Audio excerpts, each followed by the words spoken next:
Pedas, Mahfud MD bongkar arogansi Rizik, ditulis oleh Sardi di theword.com. Mahfud MD berada di Makassar Jumat lalu dan menjawab pertanyaan netizen mengenai Rizik. Menurut Mahfud, sejak tahun 2017, Rizik beralasan tidak bisa pulang ke Indonesia. Mahfud sempat ajak dia untuk pulang ke Indonesia. Waktu saya jadi Menko Polhukam, saya bilang pulang, ayo saya urus, katanya. Tapi, Rizik saat itu tidak bersedia dibantu oleh pemerintah Indonesia. Kemudian, saat mau pulang, Mahfud membolehkan Rizik dijemput di bandara dengan syarat menjaga protokol kesehatan dan diantar ke rumah oleh polisi. Mahfud juga mengaku mengajak Rizik untuk berembuk dan bersama-sama membangun negara. Tapi, lagi-lagi, Rizik tetap tidak mau berembuk. Mahfud mengatakan pelanggaran yang dilakukan oleh Rizik bukan saat penjemputan dari bandara, tetapi sesudah diantar hingga ke rumah. Pelanggarannya itu malamnya itu, lalu memaki-maki itu, katanya. Ya, ngapain juga ajak Rizik berembuk? Permintaannya pasti bakal aneh dan gak kira-kira. Orang kayak dia lebih baik dicuekin aja. Harusnya dianggap seperti angin sepoi-sepoi, biarkan berlalu. Habib Rizik dijelaskan dengan sengaja mengumpulkan banyak orang sehingga menyebabkan kerumunan massa di berbagai tempat. Salah satunya mengajak semua orang untuk hadir di acara pernikahan putrinya di Petamburan saat ceramah di Megamendung.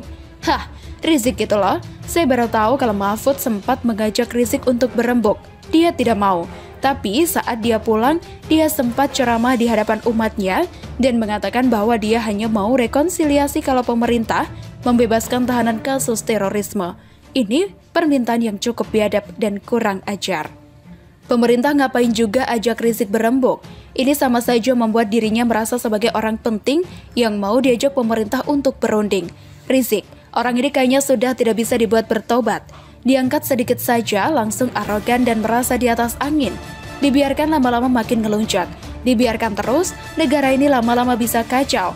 Di negara lain, orang model begini sudah dibolak-balik dan dijungkir balikan sampai minta ampun. Di negara ini masih mau diberikan pintu untuk ajakan berembuk. Menurut saya, ini tidak penting. Sepertinya pemerintah masih belum belajar dari masa lalu. Track record Rizik berserak.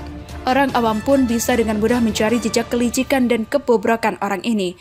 Justru karena Rizik terlalu lama dibiarkan, sehingga kelakuannya makin lama makin kurang ajar.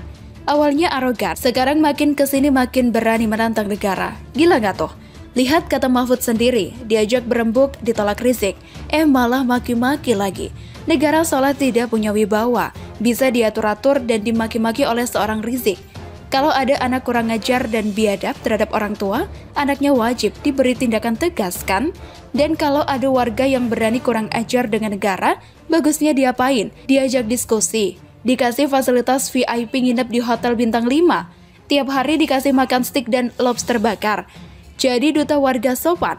Jadi kepala program revolusi akhlak. Atau ditampar biar sadar. Saya dan mungkin mayoritas warga berharap pemerintah jangan beri ampun lagi soal Rizik. Jangan kendor tindak tegas orang atau kelompok yang jelas-jelas ingin mengacaukan keterangan dan kedamaian negeri ini. Rizik sudah dewasa, bahkan bisa dibilang sudah tua. Harusnya tahu tindakannya itu kelewat batas. Memang dia itu sengaja, entah karena bakal dibela pendukung bodohnya atau karena ada sokongan dari sponsor. Lain kali, kalau Rizik teriak minta tolong saat sedang terjepit kena masalah, tak usah dibantu lagi. Toh, selama ini dia juga teriak tidak sudi dibantu oleh pemerintah. Bahkan, kelompoknya pernah menolak pemerintahan Jokowi saat hasil pemilu diumumkan. Pemerintah aja kayak nggak pernah ada di mata mereka. Ngapain juga pemerintah peduli dengan Rizik? Siapa dia sehingga dia bisa atur negara ini seenak jidatnya? Biarkan dia terima nasib buruknya sendiri. Dia menabur angin, biarkan dia sendiri yang terombang-ambing dan diobok-obok oleh badai topan. Yang menderita adalah dia sendiri. Dia sengsara juga karena Allah sendiri yang merasa sok hebat. Mayoritas warga pun bakal bilang bodoh amat dengan nasib Rizik. Bagaimana menurut Anda? Saatnya Jokowi copot Prabowo, ditulis oleh Ayas di theword.com. Ketika Jokowi memutuskan menggabungkan Kemendikbud dan Kemenristek, serta menciptakan Kementerian Investasi, wacana reshuffle kembali menguat. Beberapa menteri mencoba memperkuat diri mengamankan posisi, beberapa nama disinyalir layak di reshuffle, salah satunya Nadiem Makarim. Namun, alih-alih Nadiem Makarim yang di-reshuffle, saya justru berharap Prabowo adalah salah satu menteri yang dicopot. Tidak ada prestasi yang menyenangkan yang dia buat. Yang ada justru hanya kontroversi tanpa henti. Prabowo sebenarnya bukan orang yang layak menjadi menteri. Dia tipe orang yang merasa dirinya elit yang seharusnya bukan menjadi menteri, melainkan presiden. Jokowi butuh kerja ekstra keras untuk orang bermental penguasa seperti Prabowo.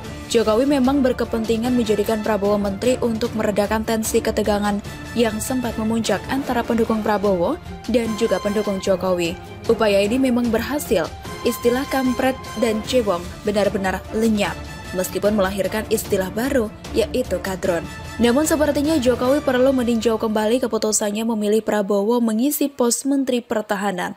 Toh, perseteruan cebong dan kampret sudah selesai. Toh, keberadaan Prabowo di kabinet tidak membuat Gerindra sepenuh hati mendukung pemerintah. Nyatanya, Fadlizon masih konsisten nyinyir kepada Presiden Jokowi. Selain itu, beberapa kejadian akhir-akhir ini juga layak menjadi pertimbangan untuk benar-benar menendang Prabowo dari jabatan Menhan. Kejadian-kejadian berikut antara lain, pertama, Prabowo telah memaksakan kehendak agar orang-orangnya masuk menjadi Dewan Direksi BUMN. Awalnya, Kementerian BUMN menolak nama-nama yang diajukan oleh Prabowo, sampai akhirnya membuat Prabowo marah. Setelah beraksi tegang, akhirnya caleg PKS yang bernama Kuncoro Pinardi dilantik sebagai Direktur Pemeliharaan dan Perbaikan PT PAL Indonesia berkat jasa Prabowo. Perilaku Prabowo yang marah-marah agar orang-orangnya masuk ke dalam Dewan Direksi BUMN tentu tidak baik dan sangat berbahaya. Seorang presiden saja tidak boleh bertindak seperti itu, apalagi hanya seorang menteri. Masuknya orang PKS ke dalam Dewan Direksi BUMN juga menciderai asas demokrasi. Sebab, PKS bukanlah partai pendukung pemerintah. Saya berharap hal ini bisa menjadi pertimbangan bagi Jokowi untuk mencopot Prabowo dari jabatan Menhan. Kedua, Prabowo membentuk pasukan khusus. Diberitakan bahwa Menteri Pertahanan Prabowo Subianto disebutkan membentuk satuan khusus bernama Detasemen, Pengawal Khusus atau Denwalsus. Denwalsus memiliki tugas di bidang pengawalan dan pengamanan, di antaranya menjaga keamanan markas Kementerian Pertahanan, Prabowo, tamu-tamu khusus Kementerian Pertahanan, dan tugas penting lainnya. Pembentukan pasukan khusus ini tentu patut dicurigai. Seorang presiden saja hanya punya pas pampres, tidak punya pasukan khusus yang dibentuk oleh Prabowo.